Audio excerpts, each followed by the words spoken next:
Assalamualaikum warahmatullahi wabarakatuh. Kembali lagi di Teori Basis Data 2. Saya, Doni Wahyu Prasetyo, NRP 74137, mengucapkan terima kasih banyak kepada dosen kami, Bapak Rengga Asmara. Di pertemuan yang ke-11 ini, kita akan membahas mengenai basis data internet. Pokok bahasan kita kali ini adalah yang pertama, World Wide Web, kemudian pendahuluan HTML, basis data dan web, arsitektur application server dan server-side Java, pendahuluan XML, XML DTD, spesifikasi domain pada DTD, melakukan query pada data XML, dan model data semi terstruktur. Tujuan belajar kita kali ini adalah setelah mempelajari materi dalam hal ini, mahasiswa diharapkan mampu memahami konsep World Wide Web dan HTML pada database berbasis web, memahami arsitektur pada database web, memahami XML, dan memahami dan mengimplementasikan model data semi terstruktur. World Wide Web. Web memungkinkan mengakses suatu file dimanapun pada internet. Suatu file diidentifikasi dengan Universal Resource Locator atau URL. Contohnya, http www.eps.edu/database/index.html. URL di atas mengidentifikasi suatu file bernama index.html disimpan pada direktori database pada mesin www.eps.edu. File ini adalah suatu dokumen yang mempunyai format hypertext markup language dan berisi beberapa link ke file lain yang diidentifikasi melalui URL-nya. Perintah diterjemahkan oleh web browser seperti Microsoft Internet Explorer, Netscape Navigator, atau Opera untuk menampilkan dokumen secara atraktif, dan pemakai kemudian dapat menavigasi ke dokumen yang berhubungan dengan memilih link. Suatu koleksi beberapa dokumen disebut website, dan diatur menggunakan program yang disebut web server, yang menerima URL dan menampilkan dokumen yang diperlukan. Beberapa organisasi saat ini menangani website.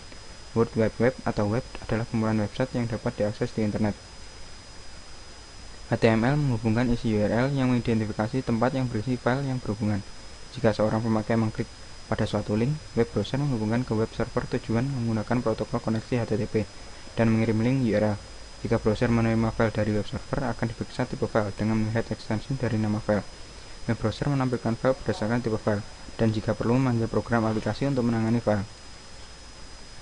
Sebagai contoh, sebuah file yang diakhiri .txt merupakan file teks tak berformat. Web browser menampilkan dengan menerjemahkan karakter ASCII dalam file. Struktur dokumen yang lebih tepat dapat dikodekan dalam HTML, yang menjadi cara standar struktur web page. Contoh lain, file doc merupakan dokumen Microsoft Word, dan web browser menampilkan file dengan menggunakan Microsoft Word.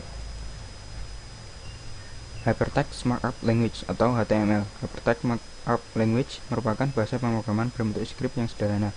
Teks diawali dan diakhiri dengan perintah yang disebut tag. Biasanya terdiri dari start, tag, dan end tag. Contoh skrip HTML untuk melihat daftar buku. Basis data dan web.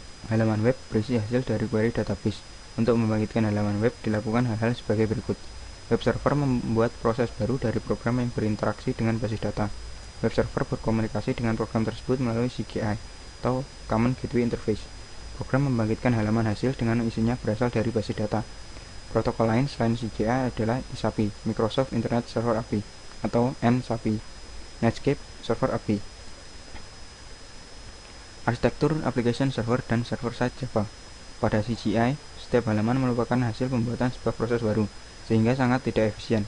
Oleh karena itu, dikembangkan arsitektur application server, yaitu suatu perangkat lunak antara web server dan aplikasi. Fungsi dari application server adalah mengendalikan thread untuk performansi, tepat koneksi basis data, dan menggunakan kembali koneksi yang tersedia, integrasi antar sumber data yang heterogen, manajemen transaksi melibatkan beberapa sumber data, dan manajemen session.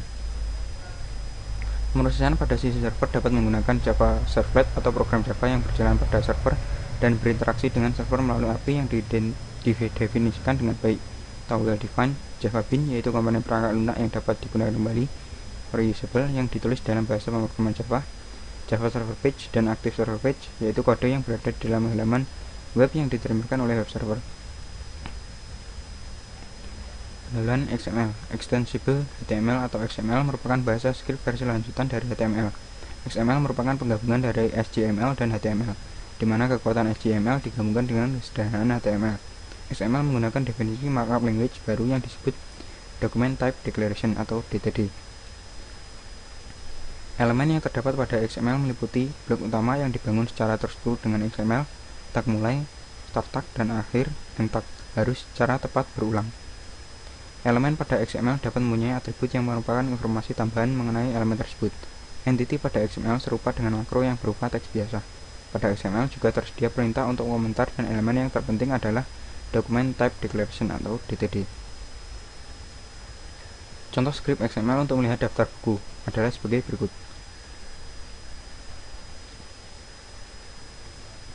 XML DTD. Sebuah dokumen type declaration atau DTD adalah himpunan aturan yang mendefinisikan elemen, atribut, dan entity yang diperbolehkan pada dokumen. Dokumen pada XML mempunyai bentuk yang baik jika tidak mempunyai asosiasi DTD, tetapi digunakan berulang dengan tepat. Dokumen XML valid jika mempunyai DTD dan dokumen mengikuti aturan dalam DTD. Contoh DTD untuk melihat daftar buku adalah sebagai berikut. Spesifikasi domain pada DTD. Untuk menangani sumber-sumber data yang berlainan, dikembangkan standarisasi DTD untuk memungkinkan domain dapat menukar data di antara sumber-sumber yang heterogen. Contohnya adalah domain pada DTD untuk mengkodekan material matematika pada web dengan menggunakan Mathematical Markup Language atau MathML.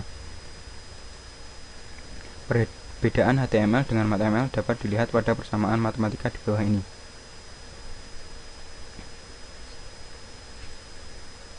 Tujuan melakukan query data XML adalah melakukan manipulasi dokumen XML dengan menggunakan bahasa deklaratif tingkat tinggi. Query data XML belum dilakukan standarisasi. Contoh query dengan XML QL. Contoh query dengan XML QL yang lebih kompleks. Model data semi terstruktur. Data semi terstruktur adalah data dengan struktur parsial. Semua model data untuk data semi terstruktur menggunakan beberapa tipe graph berlabel. Pada sebab ini diperkenalkan model data semi terstruktur yang disebut Object Exchange Model atau OM. OM mempunyai karakteristik sebagai berikut. Objek berbentuk triple, label, tipe, dan nilai. Objek yang kompleks didekomposisi secara hierarki ke dalam objek yang lebih kecil. Contoh model data daftar buku menggunakan OM dapat dilihat pada gambar 81.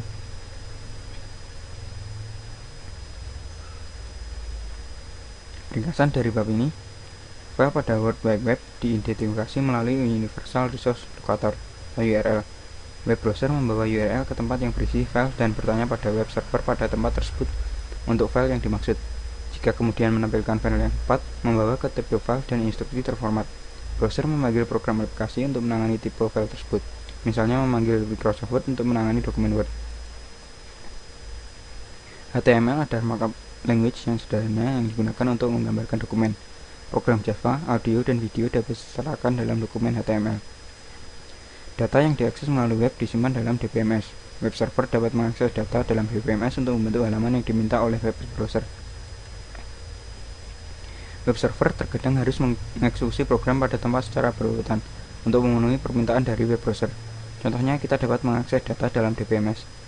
Terdapat dua cara untuk web server untuk mengeksekusi program: membuat proses baru dan mengkomunikasikan menggunakan protokol CGI atau membuat thread baru untuk Java Servlet.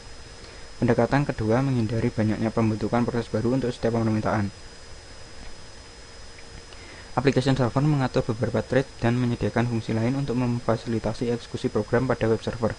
Fungsi tambahan termasuk di dalamnya keamanan, manajemen sesi, koordinasi akses ke multiple sumber data. Java Bean dan Java Server Page adalah teknologi berbasis Java yang menuntut pembuatan dan pengaturan program yang didesain untuk digunakan pada web server. XML adalah deskripsi standar dokumen yang menggambarkan isi dan struktur dokumen dalam hal penampilan langsung. XML berdasarkan HTML dan HTML yang merupakan standar dokumen yang banyak digunakan. XML didesain cukup sederhana untuk manipulasi yang lebih mudah. Berbeda dengan HTML yang hanya memungkinkan pemakai mengembangkan deskripsi dokumen sendiri, tidak seperti HTML.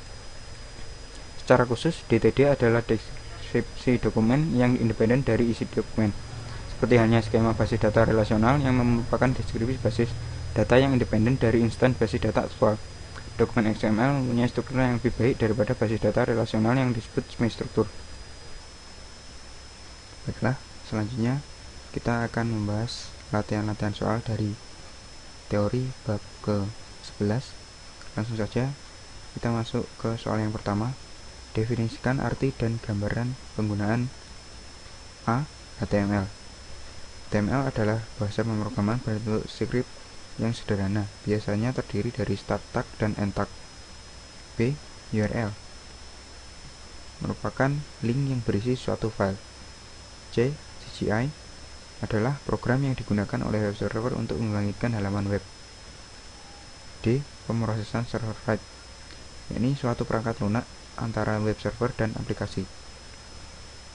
E. Java Servlet adalah program Java yang berjalan pada server dan berinteraksi dengan server melalui API yang didefinisikan dengan baik atau well defined. Selanjutnya soal nomor 2. Apakah CGI itu? Apa kerugian arsitektur menggunakan script CGI? CGI adalah program yang digunakan oleh web server untuk membangkitkan halaman web. Kerugiannya adalah setiap halaman merupakan hasil pembuatan sebuah proses baru, sehingga sangat tidak efisien. Soal nomor 3. Apa perbedaan antara web server dan application server? Web server adalah mengakses suatu file dimanapun pada internet, sedangkan aplikasi server adalah tempat koneksi base data dan menggunakan kembali koneksi yang tersedia. Soal nomor 4. Bagaimana dokumen XML dibentuk dengan baik? Dokumen pada XML mempunyai bentuk yang baik jika tidak mempunyai asosiasi DTD, tetapi digunakan berulang dengan tepat. Dokumen XML valid jika mempunyai DTD dan dokumen mengikuti aturan dalam DTD. Demikianlah penjelasan dari teori bab 11 dan juga pembahasan latihan soal dari bab 11. Jika ada pertanyaan, bisa diajukan melalui email saya ataupun melalui Facebook. Terima kasih atas perhatiannya dan wassalamualaikum warahmatullahi wabarakatuh.